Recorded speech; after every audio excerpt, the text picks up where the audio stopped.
যেখানে স্বাধীনতা বিরোধীরা ইলেকশন করছে সেখানে প্রগতিশীল সংগঠনগুলো কি করে ইলেকশন করে? প্রগতিশীলদের উচিত স্বাধীনতা বিরোধীদের সাথে ইলেকশনে না যাওয়া। আমরা দেখছি মত সৃষ্টি করে মানুষকে কিভাবে মেরে ফেলা হচ্ছে। আমি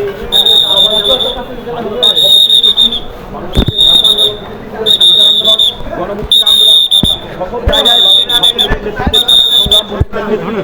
সবসময় শিক্ষার্থীদের দাবি দাওয়া নিয়ে কাজ করেছে ছাত্রলীগ।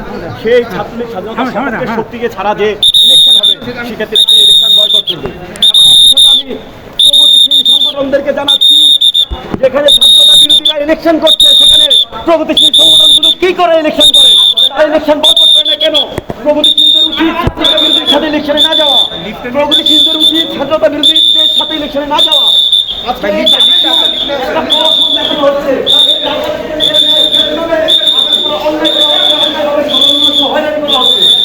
আমরা দেখছি মত সৃষ্টি করে মানুষকে কিভাবে মেরে ফেলা হচ্ছে। আমরা মিডিয়ার স্বাধীনতা চাই, আমাদের সাংবাদিক কর্মীরা যাতে কথা বলতে পারে সেটি স্বাধীনতা চাই। শিক্ষার্থীদেরকে বলবো